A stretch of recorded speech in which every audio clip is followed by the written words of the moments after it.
Tema de hoje: a submissão da mulher.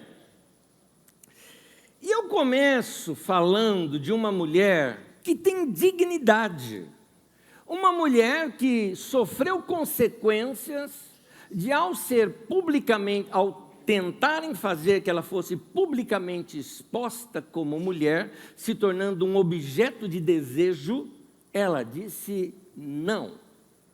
Pagou por isso, mas teve a sua honradez.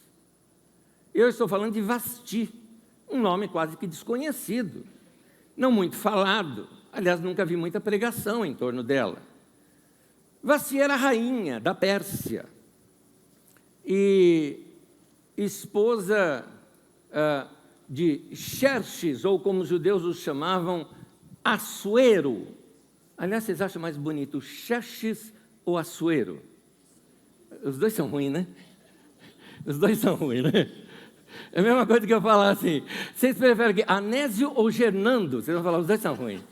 Não dá, não dá. Né? Então, a Vasti passou por uma humilhação pública.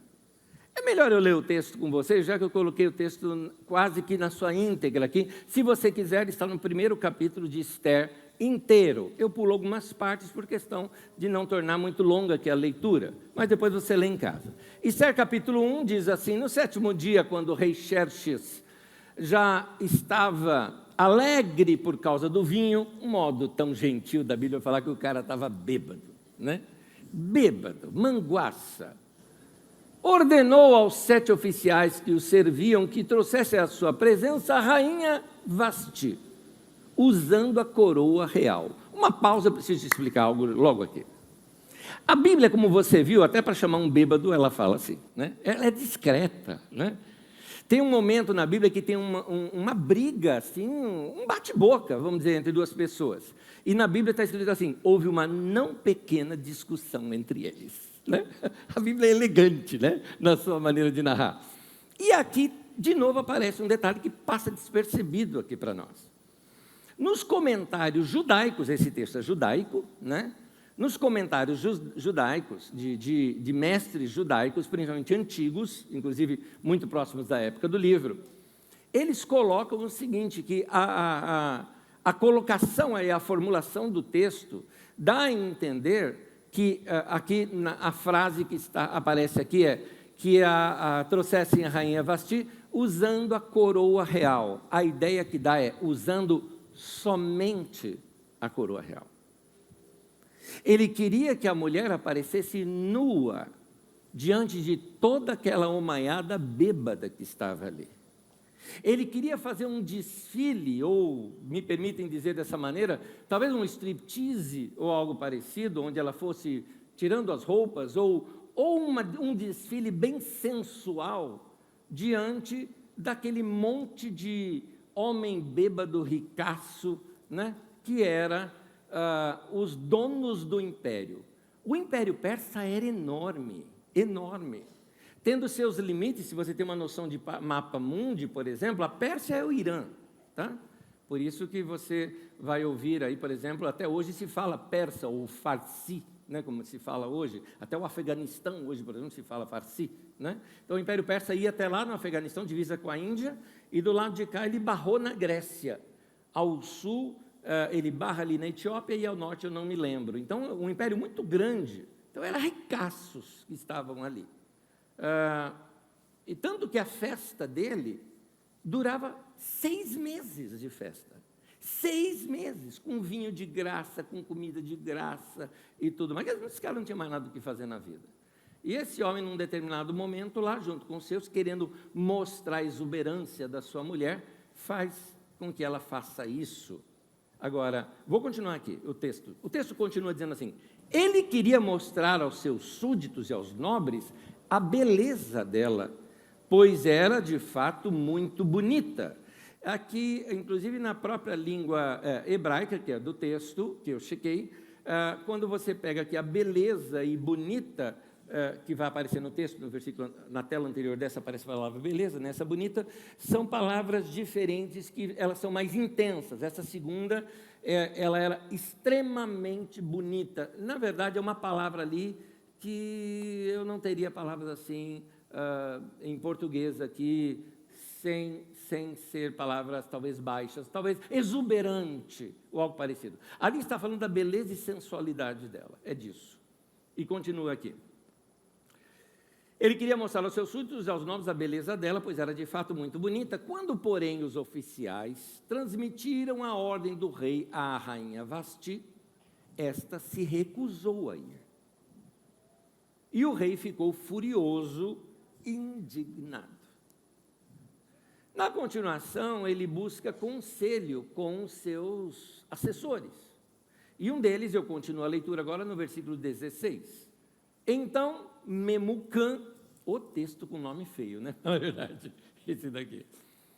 Bom, quem sou eu, né? Anésio falando que o nome dos caras é feio. Mas vamos lá. Então, Memucã respondeu na presença do rei e dos nobres. A rainha Vasti, olha o machismo aqui.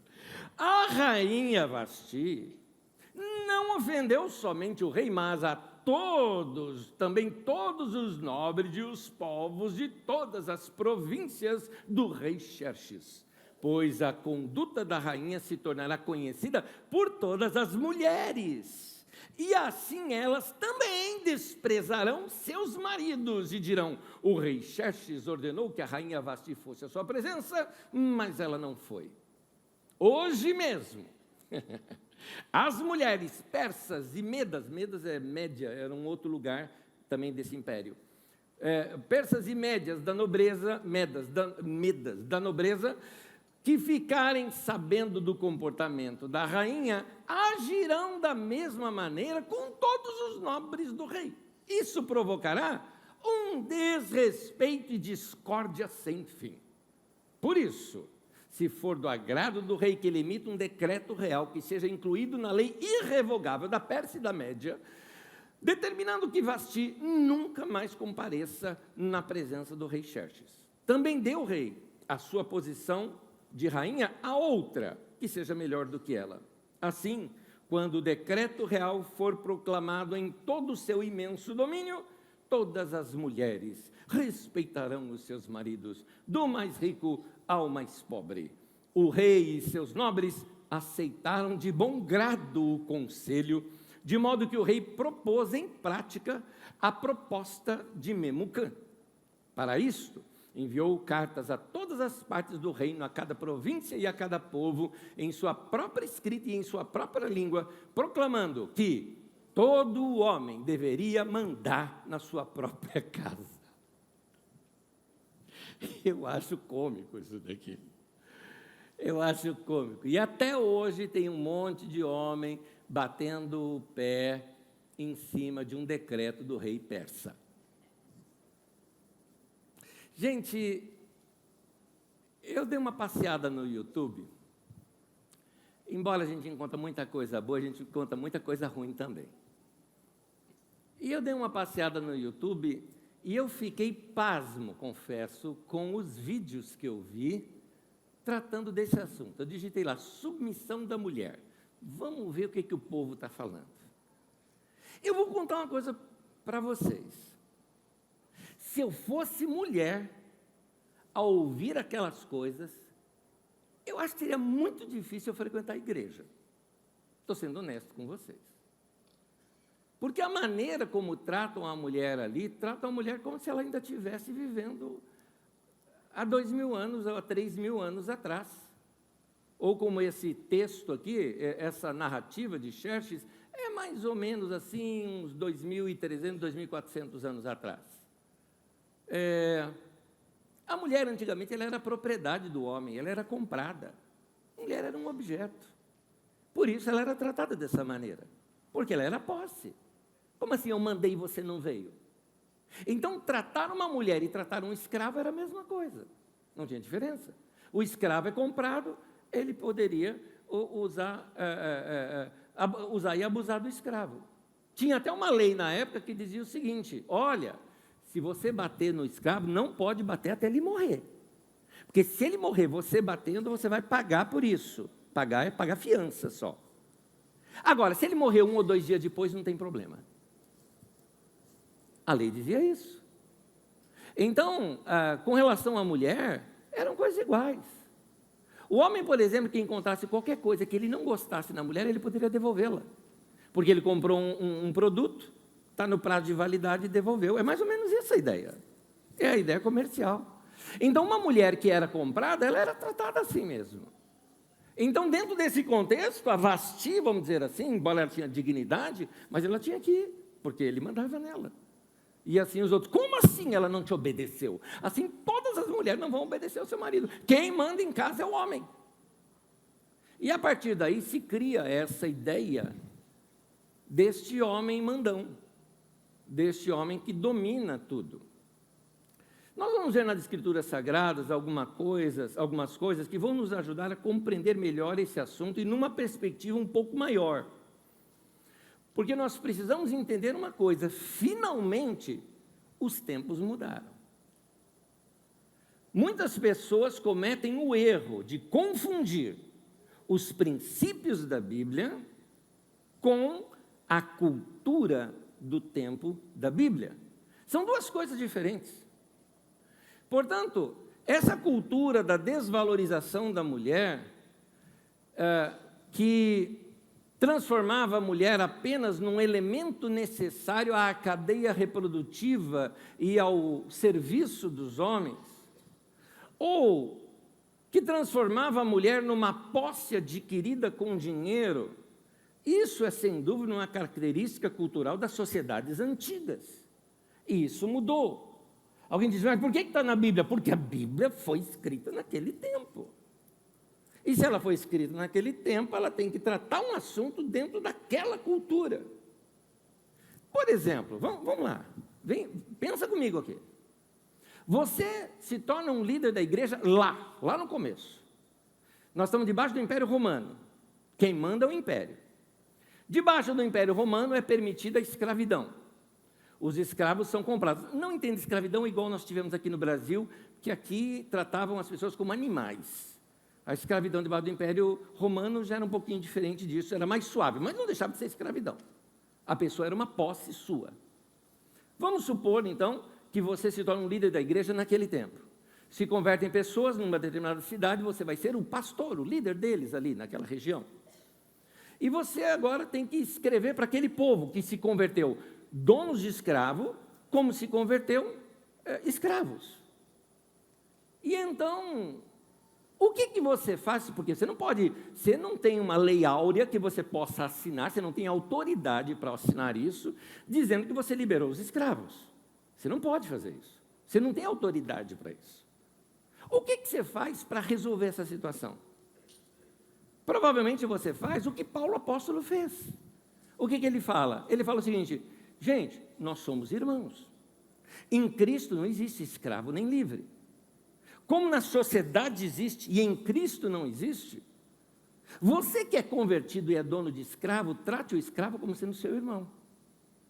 E você que é escravo, e que eu não tenho como te libertar, você é escravo, é um fato, não é? Então você vai servir o seu Senhor da mesma maneira como você servia a Cristo. Assim, o que ele impedia? Impedia que tivesse choques. Impedia que isso, que sofresse alguma situação de conflitos entre eles. Foi a melhor solução. Agora, essa expressão de Paulo, estou falando de Paulo apóstolo, está no Novo Testamento isso. Essa expressão de Paulo apóstolo serve para nós hoje aqui no Brasil? Não. Por que não, Anésio? Está dizendo que a Bíblia não serve? Não, eu estou dizendo que ele escreveu para aquele tempo, para aquele momento, para aquela situação, porque hoje nós não temos escravatura, gente. Nós somos contra isso hoje. E não existe isso na nossa lei.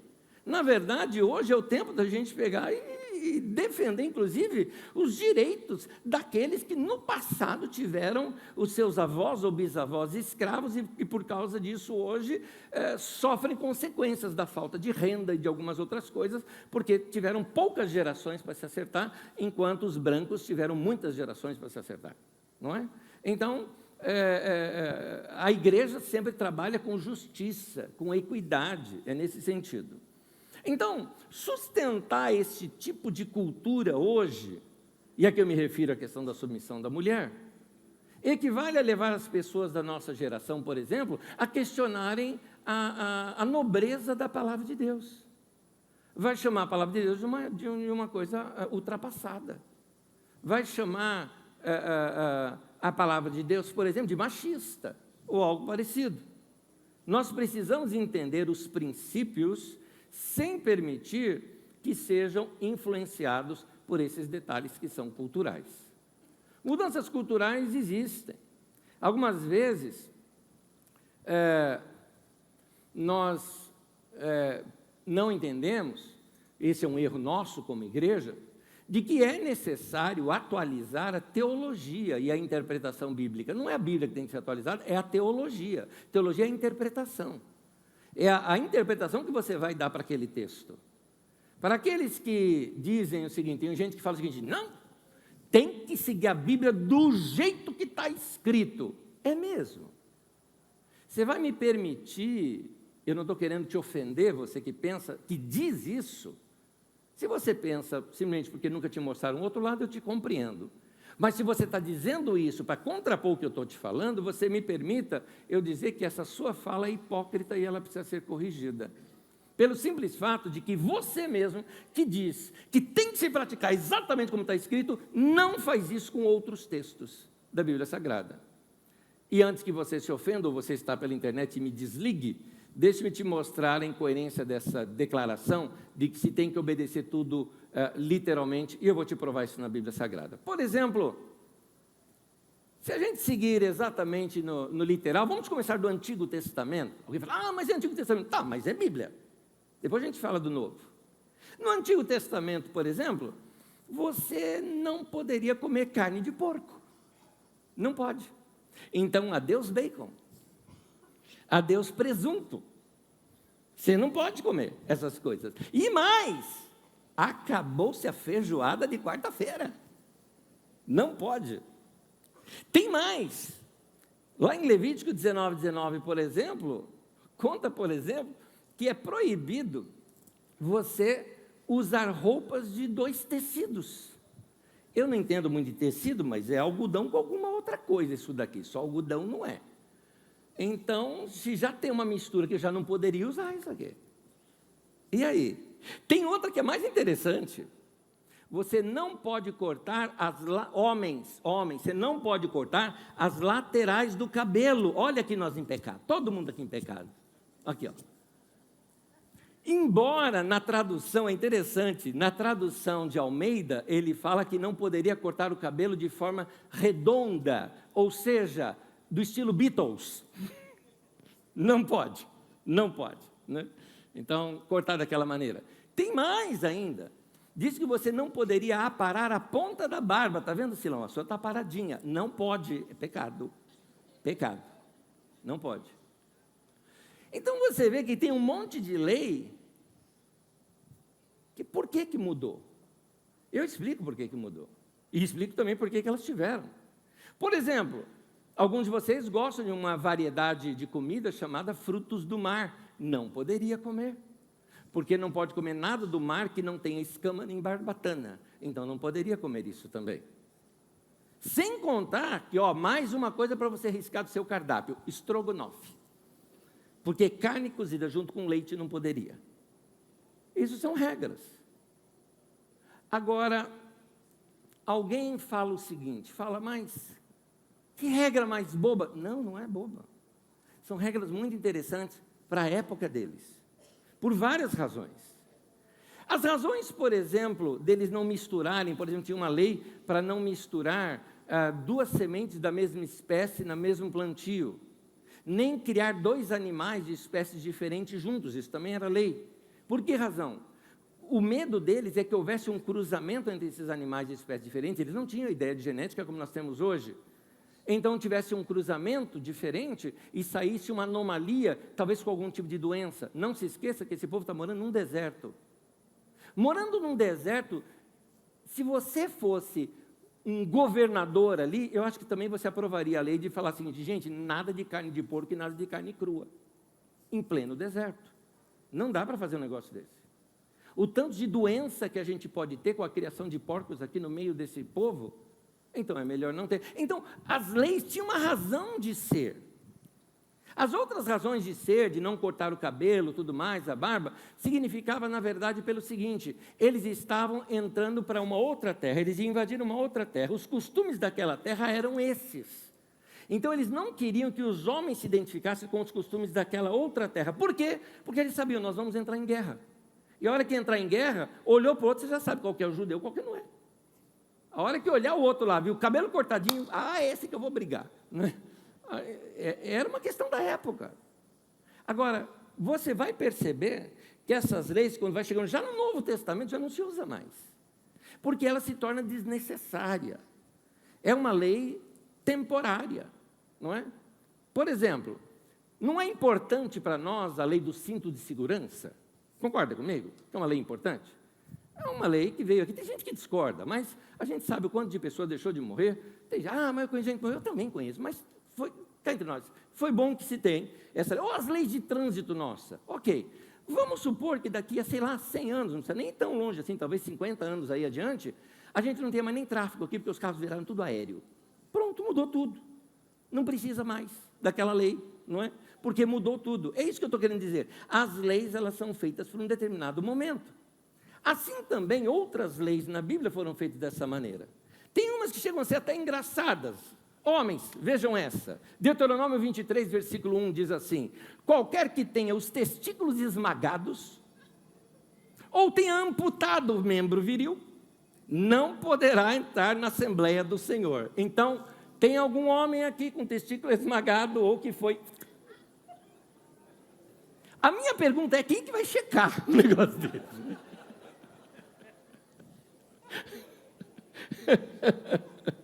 Eu prefiro deixar a porta aberta. Problema lá com Deus, eu não. Vocês concordam que essas leis já caducaram?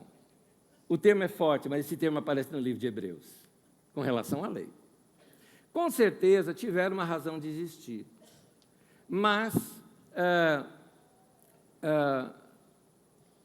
já não se fazem mais necessárias. Algumas pessoas falam, mas gente, isso é no Antigo Testamento.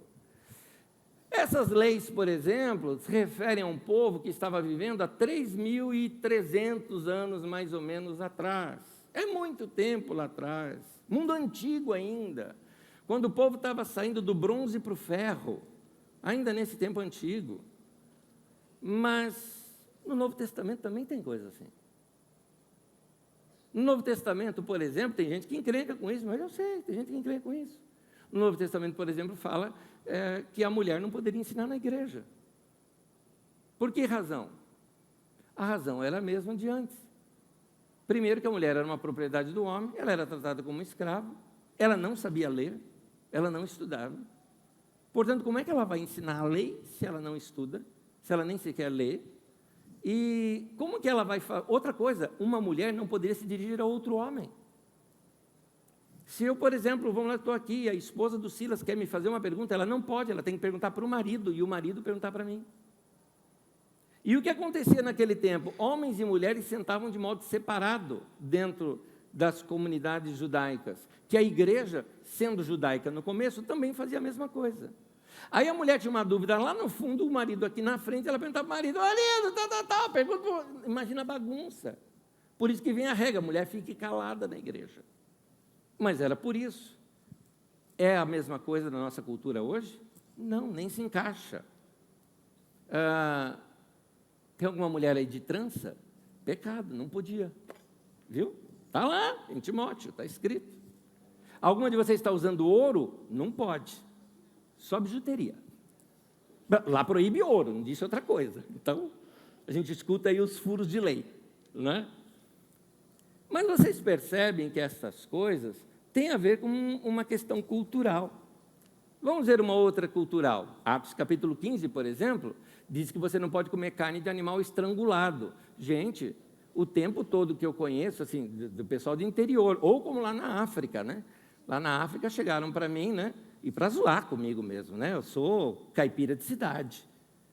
Menininho, pequenininho, né? O missionário lá trouxe o menininho pequenininho segurando uma galinha. Ele, a galinha lá, né? Ele pelo pescoço da galinha. E falou assim, Anésio, mata. Eu falei, não, eu não. Não, faz vocês aí. Aí o menino, você tem medo, né? Ó, na minha frente, assim. Mas é o jeito deles lá. E aqui, como a gente é sofisticado, né? Hoje a gente vai comprar carne, vamos comprar carne de animais felizes. Já viu isso? Já viu isso? São animais não criados em cativeiro. Tal. Tem isso agora, vai procurar aí. Tem frangos felizes. Eu falo, feliz, vai morrer o indivíduo. Como feliz? Não é? Como feliz. Então, deram droga para o frango, né? Ele fica assim, eu vou morrer. Né? Para. É proibido, por exemplo, em Atos 15, comida sacrificada aos ídolos. Eu vou comentar isso daqui a pouquinho. É proibido carne mal passada, ou seja, carne com sangue. Então, nada de picanha mal passada. Não, veja o seguinte, tinham razões para existir isso. Nesse caso aqui das coisas que eu estou falando, as razões eram culturais religiosas. Eles estavam dentro do judaísmo, debaixo do judaísmo, em Jerusalém, então o centro do judaísmo, sendo acusados de ser uma seita, e eles não queriam se manter dentro do judaísmo, mas debaixo dessas pressões, ele falou, então é melhor a gente não fazer as coisas que escandalizam os judeus. Era essa a situação. Vocês são livres, mas não façam, porque senão vai escandalizar, então é melhor não fazer.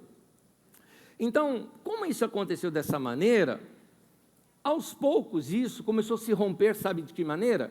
Quando o evangelho começou a chegar a outros lugares que não tinha nada de judaísmo. Aí o evangelho chega lá em Atenas, na Grécia, depois em Corinto, lá na Grécia. E lá em Corinto a história é totalmente outra. E uma coisa impossível em Corinto era você comer uma comida que não fosse sacrificada ou oferecida a ídolos. Como assim? Ele falou, simples. Na cultura deles, toda comida era, assim que eles faziam a colheita, eles ofereciam seus ídolos, antes de ir para o mercado. E no mercado também haviam rituais que eles faziam isso. Então, se você não fosse comer comida sacrificada aos ídolos, você não comia nada. Simplesmente não tinha, você tinha que ir para um outro país buscar comida para trazer para o seu. Era o único jeito. E então os irmãos lá de Corinto estão perguntando para Paulo, apóstolo, e aí o que a gente faz nesse caso? Jejum? Não come nada? Olha o que Paulo fala em 1 Coríntios 10, versículo 25 ao 27. Comam de tudo que se vende no mercado, sem fazer pergunta por causa da consciência. Pois, olha o argumento de Paulo, do Senhor é a terra e tudo que nela existe. Ou seja, esse alimento é de Deus, foi Deus que deu a terra, não foram esses ídolos. Paulo até fala, esses ídolos não são nada. Se algum descrente o convidar para uma refeição e você quiser ir, coma de tudo o que lhe for apresentado. Ponto. Está resolvido o assunto. Paulo falou, gente, está liberado, pode comer. Não tem jeito. Se fosse lá na Judéia, tudo mais, você tem aquelas comidas que dá para você saber se é ou não é, que não tem como você saber. Então come de tudo. Afinal de contas, foi Deus que fez a terra, Deus que fez a planta, Deus que criou tudo. Esse pessoal está oferecendo com uns ídolos que não existem, não é? Então, não tem sentido a gente ficar sem comer por causa disso. Vamos desfrutar. É isso que Paulo mostra. Lá em Pedro, ele fala dos escravos serem sujeitos aos seus senhores. Concorda que essa lei já caducou? Para nós aqui.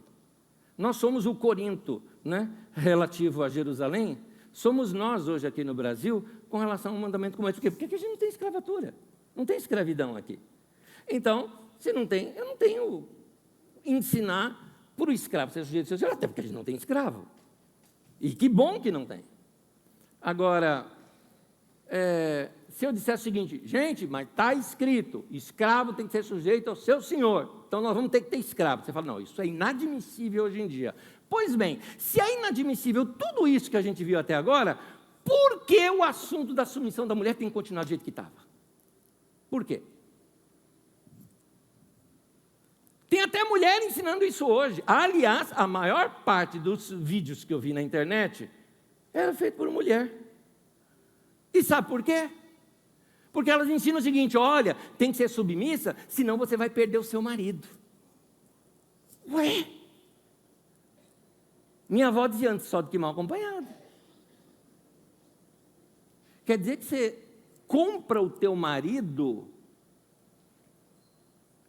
ou domina o teu marido dessa maneira, e ainda dizem que isso é ser mulher sábia. Ah, meu Deus do céu. Vamos entender as situações de hoje em dia. Note, queridos, que são questões culturais, mandamentos temporários. Eram, sim, importantes naquele momento. No Novo Testamento, a mulher era a posse do homem. Então, Paulo vai falar isso mesmo, vai falar, gente, meninas, submete seu marido. E o irmão fala, ele é teu dono, evita a briga. Se você romper com ele, primeiro, você rompe com ele, ele é tua, você é posse dele, ele pode mandar te matar. E aí? Ou ele pode te jogar na rua, sem te dar carta de divórcio, você não vai poder casar de novo, aí você não trabalha, você não tem estudo, você vai virar um quê? Uma moradora de rua. É isso? Não, então submete o teu marido. Mas aí o que ele faz? Ele pesa sobre os maridos. Marido, ame a sua mulher, como Cristo amou a igreja. Aí ele pesa sobre os homens, para ver se ele abaixa, ele não conseguiu subir a mulher, então ele está aqui, ó, trazendo o homem para um ponto de equilíbrio. Então é isso que o Novo Testamento faz. Agora, como eu disse, os mandamentos lá no passado tinham sua razão de ser. Agora, mudou-se a razão de ser, caduca-se o mandamento. Você se adequa a uma nova realidade. Então, essa é a base bíblica para nós entendermos que a igreja, ela tem a autoridade que foi conferida por Jesus para acompanhar a história dentro do seu contexto social, dentro do seu contexto cultural e dizer aos novos discípulos como é a maneira da gente seguir Jesus nos nossos dias. É por isso que algumas pessoas, por exemplo, até hoje, mandam o seguinte, a mulher não pode usar calça comprida. As pessoas tiram um texto do contexto e falam, a mulher não pode cortar o cabelo, a mulher não pode raspar a perna, por exemplo. Sempre é sobre a mulher, geralmente, esse peso todo, né? Então, porque são textos fora do contexto no qual eles foram escritos. E é aqui que eu trago novamente um assunto sobre submissão da mulher. O que Paulo apóstolo faz é uma atualização do assunto. E a atualização que Paulo faz é muito importante. Paulo vai dizer que em Cristo hoje, ou seja, por estarmos convertidos, o homem não é superior à mulher. E nem a mulher ao homem também, viu? É importante eu dizer isso para algumas militantes até, que acabam levando o pêndulo lá para o outro lado, que a mulher também não é superior ao homem, não senhor, não senhora. Tá? É porque tem mulher por aí que fala, não, todo homem é besta. Besta é tu. Todo homem é besta. Pensando o quê? Entendeu? Não é, nem o homem é superior à mulher, mas a mulher também não é superior ao homem. Há uma igualdade aqui. E eu não estou inventando isso. Está escrito. Vamos ver Gálatas 3, 28. Diz assim, não há judeu nem grego. Ou seja, você não é melhor por ser judeu do que você ser brasileiro. Dá uma pausa aqui no texto que eu vou explicar uma coisa aqui para vocês. Se você quiser, dá uma procurada na internet, tem uma mensagem nossa aqui chamada o seguinte, a frenesi dos evangélicos com os judeus, com o judaísmo, uma coisa assim, tá? Eu não lembro exatamente, eu lembro do nome frenesi que eu coloquei.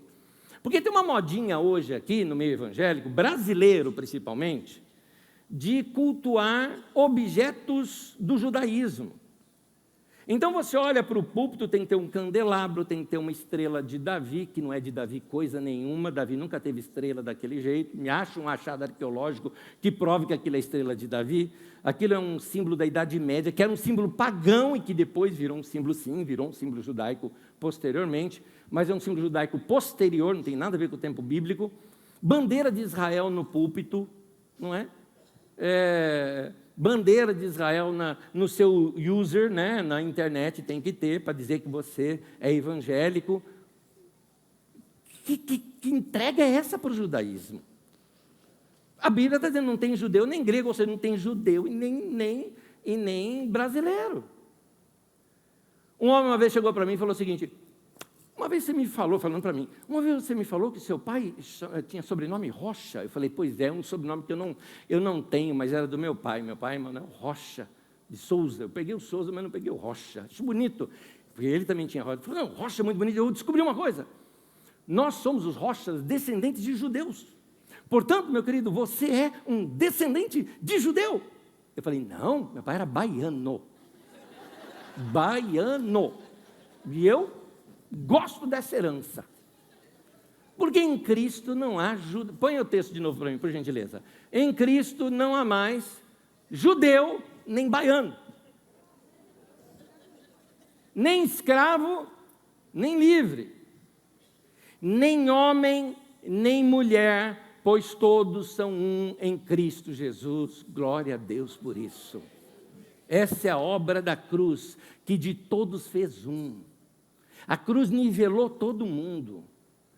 Quando fala não tem escravo nem livre, não tem rico nem pobre. Não tem diferença em Cristo. Nós somos um. Então, isso me convence que Deus está interessado em tirar essa carga opressiva gerada pela sociedade. De que quem nasceu num país europeu é melhor do que quem nasceu na América Latina. De que alguém que tem um sobrenome famoso é melhor do que o outro que tem, né? Igual eu, meu último sobrenome, Souza. Olha só, olha que sobrenome. Eu acho que é o quarto mais popular do Brasil. O primeiro é Silva, né? Ninguém ganha mais do que Silva, né? Eu me lembro de um comercial que tinha na televisão, tempos atrás, do cara falando de cartão de crédito e tudo mais, e ele feliz que ele estava com o cartão de crédito dele novo, e ele mostrou assim, ó, o cartão de crédito aqui, ó, Silva. É todo especial, né? É legal isso. Então, não existe sobrenomes famosos ou não existe homem nem mulher. Não tem essa diferença em Cristo.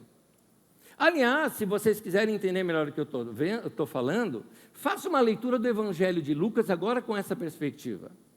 No Evangelho de Lucas é o evangelho que mais fala sobre a questão dos pobres e também o que mais fala com relação às mulheres, mostrando como que Jesus se identificava e dignificava a mulher. Todo o ministério de Jesus foi simpático com relação às mulheres, que eram muito desprezadas no seu tempo. Então, nas palavras de Paulo, Jesus é quem faz cair por terra essas barreiras de discriminação. Então, é insuportável essa discriminação que a gente tem hoje com relação à mulher na nossa sociedade. Como assim um homem e uma mulher que faz a mesma coisa no trabalho, o homem ganha mais, a mulher menos? Como assim? Não é certo isso. Não é certo isso. Ou o pastor agora é feminista, né? Pastor feminista, comunista, é isso que falam de mim. Só porque eu estou dizendo que não pode, que em Cristo é diferente. Não, eu sou cristão. E como cristão eu tenho que lutar pelo direito dos mais fracos. É o que a Bíblia me ensina. Não tem nada a ver com o comunismo isso. Aliás, o comunismo não tem essa prática, tá? Não tem. Então, o que eu não aguento é algumas pessoas, e alguns homens até mesmo, que não dão a mínima para, às vezes, até dar uma aliviada na carga dupla ou dupla jornada da sua esposa, que tem que trabalhar fora também, tanto quanto ele, mas quando ela chega em casa, é ela que lava a louça, ela que faz tudo. E ele não levanta um pano de prato para ajudar. O que eu não acho também que tem que ajudar, tem que dividir. Porque a partir do momento que você falar ajudar, você está dizendo, o trabalho é dela e eu estou sendo bonzinho. Não, o trabalho é dos dois. A responsabilidade da casa é dos dois. Assim como a responsabilidade financeira também é dos dois. Assim como a educação dos filhos é dos dois. Alguns chegam ao ponto de justificar essas posturas com um certo tom de machismo e usando esses textos, mas a Bíblia diz que a mulher se sujeita ao marido. Aliás, vamos dar uma analisada nesse texto? Vamos lá? Efésios capítulo 5, versículo 21 e 22, eu vou ler primeiramente exatamente como está na nossa Bíblia em português. Está assim: sujeitem-se uns aos outros no temor de Cristo. Mulheres, sujeite-se cada uma ao seu marido, como ao Senhor. Bom, eu já lhes expliquei o contexto que foi escrito esse texto, mas eu preciso te dar uma surpresa nesse texto. Coloca a próxima tela para mim, por favor. Na próxima tela você vai ver uma pequena mudança nesse texto, porque é assim que está no original. Sujeitem-se uns aos outros no temor de Cristo, por temor de Cristo, por temor a Cristo. Mulheres, não tem ali sujeite-se. Mulheres, cada uma ao seu marido. Anésio, mas dentro do contexto é sujeitar. Sim, exatamente, agora você entendeu. Dentro do contexto. E o contexto é: sujeitem-se uns aos outros no temor a Cristo. Aqui é um padrão para a igreja. Na igreja a gente se sujeita um ao outro. Na igreja, por exemplo, a minha posição aqui é uma posição de ensino. Só eu não sou superior a você. É por isso que se você um dia me pegar aqui na cafeteria, você vai me ver enfrentando fila igual a você. Eu entro na fila também. Não, mas você não é o pastor não pode furar fila? Quem disse? Aí eu estou dizendo que eu sou um tipo de ovelha especial do rebanho. É isso? Nós nos sujeitamos uns aos outros. Nós somos iguais. Qualquer irmão pode me dar um conselho, e eu percebendo o conselho sábio, eu vou me sujeitar àquele conselho. A gente faz isso um ao outro. Principalmente quando a gente conhece bem a pessoa. Tem amigos meus que, por conhecer a integridade de toda aquela pessoa, ao me dar um conselho, eu já baixo a cabeça. Pode falar. Eu vou obedecer. Porque eu entendo que é um conselho bom e de alguém que me ama e que quer o melhor para mim. Ora, se eu posso fazer isso com qualquer irmão, por que eu não posso fazer isso com a minha esposa? Quer dizer que se ela me der um conselho, não, esposa não, porque aí quem manda em casa sou eu. Machista. Na verdade, covarde, que se esconde atrás de um texto bíblico para poder sustentar a sua posição de reizinho dentro de casa. Então, essa postura já é inaceitável na nossa sociedade hoje. Eu não entendo por que a igreja insiste numa coisa como essa. Ao marido machão, por exemplo, que usa esses textos da Bíblia sobre submissão para poder controlar a sua mulher, eu digo o seguinte: então por que você não obedece, então, textos que falam sobre você se sujeitar? Quer ver um exemplo? Hebreus capítulo 13, versículo 17. O texto diz: obedeçam aos seus líderes. Submetam-se às autoridades deles. Aqui está falando dentro do contexto da igreja. Obedeçam-lhes, para que o trabalho deles seja uma alegria e não um peso. Pois isso não seria proveitoso para vocês. Em outras palavras, já que você fala, não, tem que seguir o que a Bíblia diz, então tá bom, a Bíblia está dizendo aqui para você se sujeitar ao ensino que eu estou te dando agora. E agora? O que você vai fazer? Porque é o que está dizendo lá.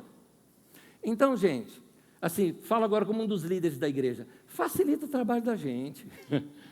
Facilita o trabalho da gente. Você acha que eu estou falando isso só por modinha?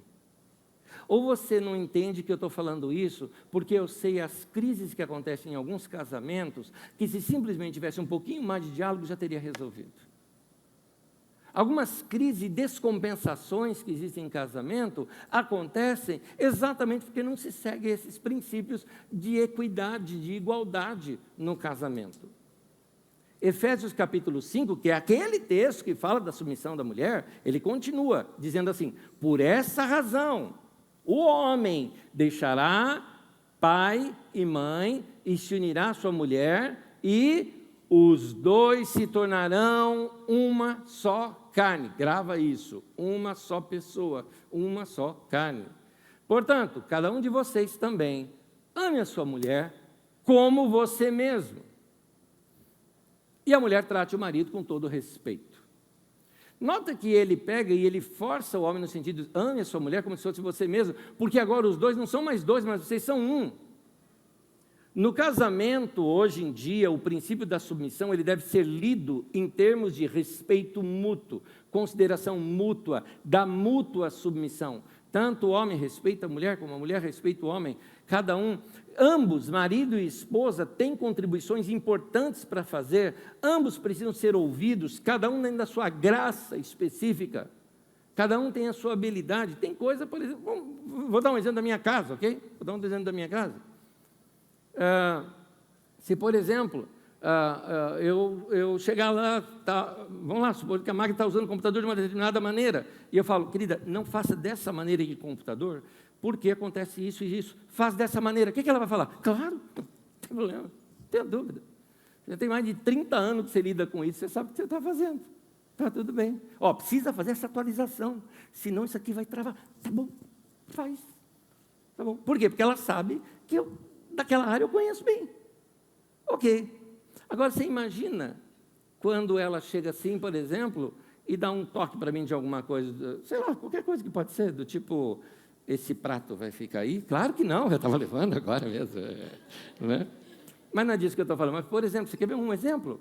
Quando ela chegou, uma vez, chegou para mim e falou, Anésio, nós estamos saindo muito, vamos dar uma diminuída, porque isso está afetando a nossa conta do mês? Eu, na hora, beleza, está certíssimo.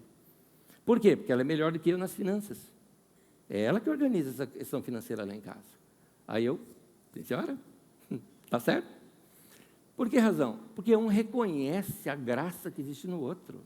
Um reconhece no que o outro é bom. E também no que o outro é ruim. Então, a gente ajuda. Não é? Então, nota as expressões mútuo.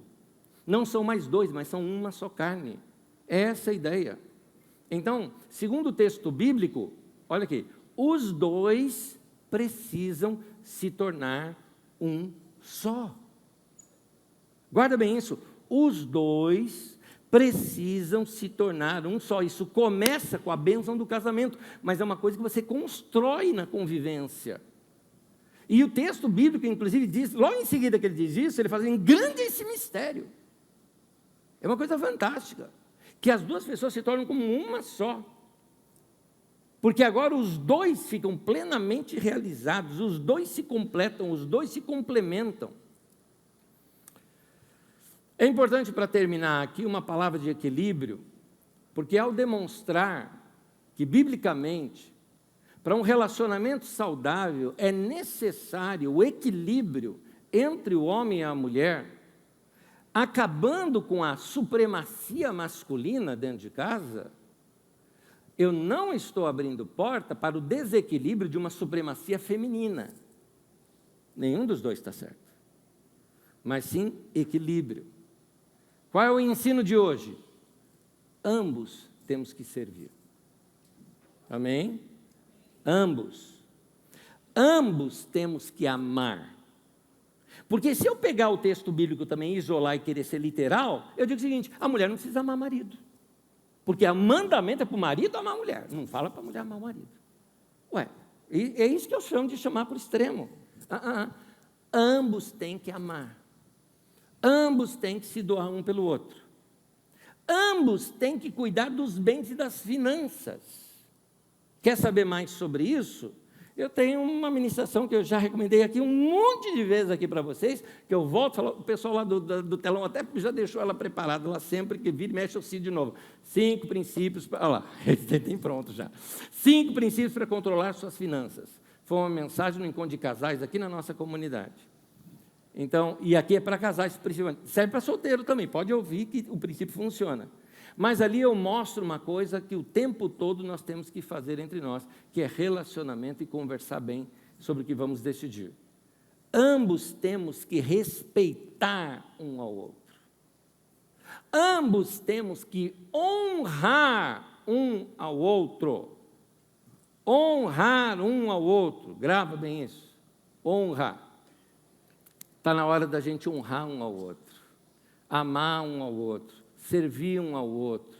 Cuidar de todo mundo junto. Porque isso é saudável. Anésio, essa palavra é só para casado? Não. Eu tenho uma palavra para solteiro também. No relacionamento de amizade, e no relacionamento, talvez até no namoro, eles são importantes para você perceber sinais de supremacia do outro. problema hoje é que a gente está na época do fast food, do drive-thru. Você passa de um lado, faz o pedido, do outro já recebe pronto. Então, você faz isso em relacionamento. Você entra em qualquer site de relacionamento, ou vai num lugar, ou conhece alguém, já troca alguma coisa, uma conversinha, e beleza, vamos namorar. Você não deu tempo de vocês se conhecerem. Não deu tempo de relacionamento. Se casa muito rápido, ou se junta muito rápido, e aí não dá tempo de conhecer o outro, de conhecer as patologias do outro. Por quê? Sabia que a palavra paixão, na língua grega, é a palavra patos, e a palavra patos é a palavra para patologia, ou seja, doença? Porque quem está apaixonado está doente. E aí não percebe essas coisas no outro. Está hipnotizado. Eu não estou falando mal da paixão. Só estou dizendo que a gente pode ter cabeça no céu, mas pé no chão. A gente precisa conversar. Precisa dialogar. Eu já peguei situações de gente em namoro e o cara bater nela. E ela depois fala, ai, o que eu faço? O que você faz? Já devia ter devolvido esse produto para o fabricante há muito tempo. Veio com defeito, minha filha. Você vai ficar com isso. Vai acabar o prazo de validade. Aí pergunta para quem não devolveu. Você vê a encrenca que não é. Então, dá para se notar quando uma pessoa é um pouco desequilibrada. Dá para notar quando a pessoa é estourada. Dá para notar quando a pessoa se ira com facilidade. E aí você fala, não, mas quando casar eu mudo isso nele. Conta mais uma. Vale a pena casar com alguém assim? Não é melhor tratar tudo isso antes de casar?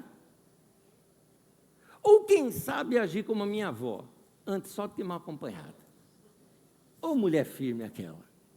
E olha que era nova, ela ficou viúva, acho que com 30 e poucos anos de idade, se eu não me engano. Ficou viúva cedo. Não quis casar de novo, estava bonitona. E apareceu uns camaradas lá que queria minha avó. Quando eu era criança, tinha um pastor aposentado. Ele era aposentado do exército e aposentado como pastor também. Um senhor já, elegante, bonitão. E ele gostava de mim. Gostava de mim. Gostava tanto que ele que me pagou a minha escola de piano. Que eu fui estudar piano, tudo mais. Foi ele que pagou. Mal sabia eu que, na verdade, ele era paquera para minha avó. O homem era vidrado na minha avó. E minha avó não quis saber. Ele tentou ir pelo falar, ela gosta do netinho? Vou lá. Bajula o neto, né? Que você ganha, avó. Não conseguiu, não. Então, toma cuidado quando as pessoas que você se relaciona, você percebe nelas essas patologias, você tem que saber manter aquela distância segura, porque senão afeta você. E principalmente isso em termos de relacionamento. Fica um bom conselho aqui para os solteiros. Então, vistoria mais, espera mais, seja amigo, conversa mais, segue o conselho dos irmãos mais idosos da nossa comunidade que estão casados até hoje. Pergunta para eles qual é a coisa mais importante no casamento. Eles vão falar, amizade. Olha, você já está sabendo disso, por que você vai casar sem amizade? Vai ser amigo, vai conversar tudo. Agora eu entro para os casados, os solteiros já sabendo disso, olha o conselho que eu dou para os casados. Conselho aos casados, vem lá daquela mensagem que eu falei lá, aquela mensagem que eu mostrei para vocês, procura na internet, você vai assistir. Olha o conselho que eu dou para os casados. Conversem, conversem, conversem. É isso. E que conselho eu dou depois desse? Converse, converse, converse. Ou se você preferir, de trás para frente. Converse, converse, converse. Você precisa fazer isso. Assim como existem homens desequilibrados, sejam porque são machistas ou supremacistas, existem também os desequilibrados que são inertes e sem atitude. O típico homem boca aberta, que a gente chama. Né? Aquele homem, de vez em quando, você fala, acorda, rapaz. Né? Não sabe tomar atitude nenhuma. Da mesma maneira, existem mulher que quer dominar o marido, sim. Eu conheço, meu Deus do céu. A gente fala muito de machismo, mas o que tem de mulher mandona por aí, meu Deus do céu. Tem mulher que só falta o marido bater continência para ela. Ela manda mesmo. Então, da mesma forma como existe os maridos supremacistas, assim também existe mulher assim, né? Mas da mesma maneira que tem os homens BA, né, boca aberta, também existe mulher que não sabe tomar atitude, engole tudo e se esconde atrás dessa ideia de submissão. Eu sou submissa ao meu marido e tudo mais. Na verdade, é uma mulher sem atitude, sem ela lutar pelos seus direitos, sem ela procurar fazer as coisas que podem trazer benefícios para a sua própria casa. O que eu estou propondo? Estou propondo equilíbrio, gente. Equilíbrio é o que eu estou propondo. Uma vida saudável é uma vida equilibrada. Amém? Vamos ficar em pé e eu vou dizer a última frase aqui para você. Por favor, me acompanhe. Última frase.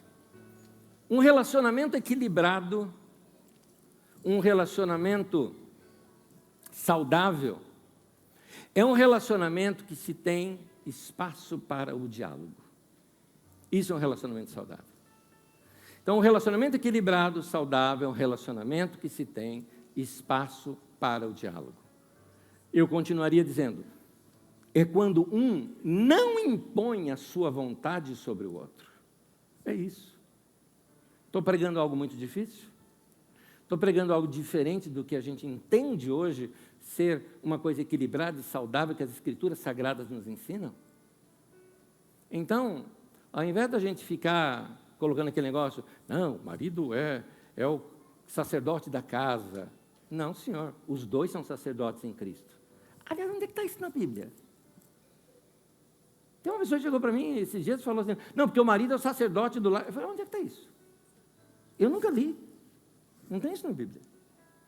O que tem na Bíblia é que todos nós somos sacerdotes. Todos nós temos relacionamento com Deus. Minha esposa tem que ter o relacionamento dela com Deus. Eu tenho que ter o meu relacionamento com Deus. E juntos nós temos o nosso familiar. Junto com os filhos, inclusive.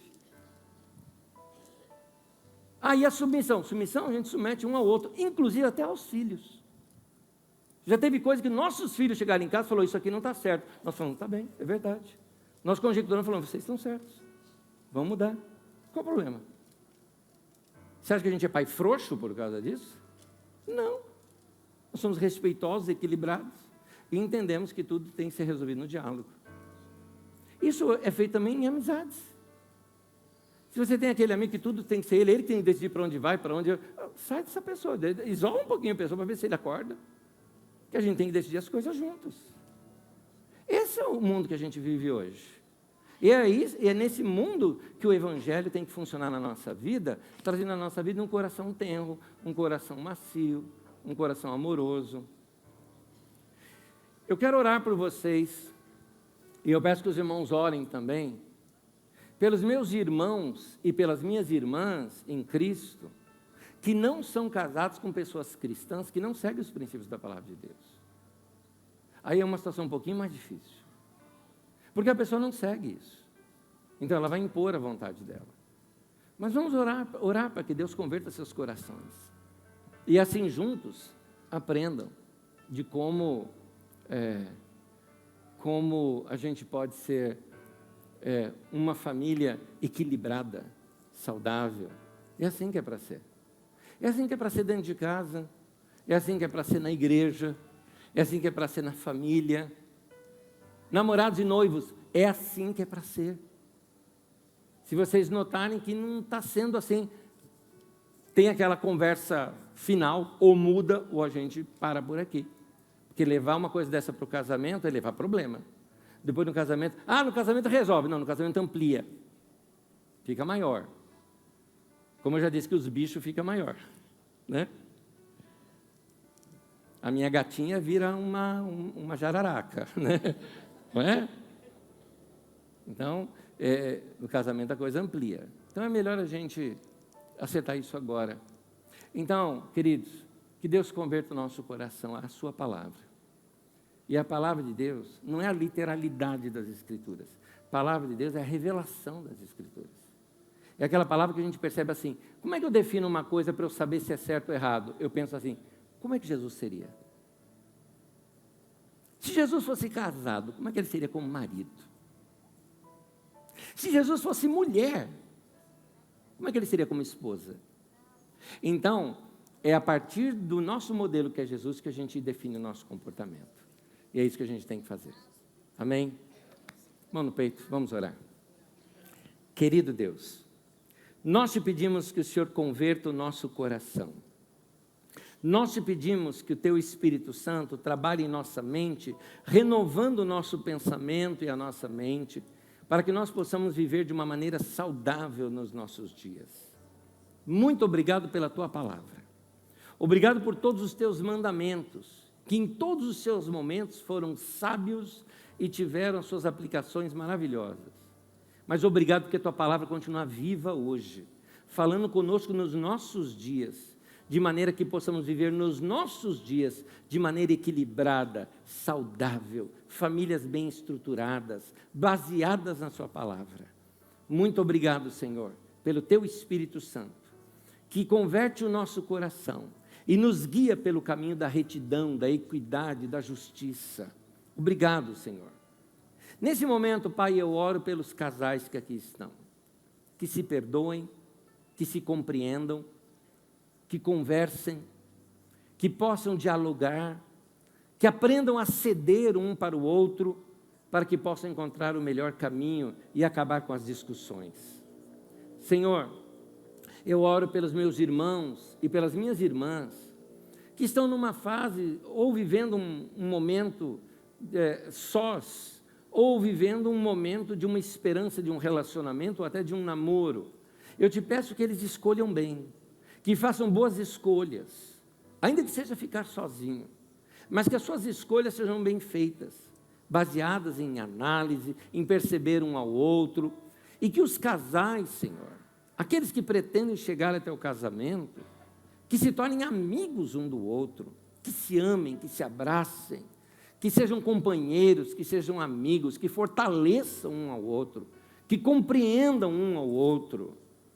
Que a boa mão do Senhor esteja sobre nós, consertando os nossos relacionamentos.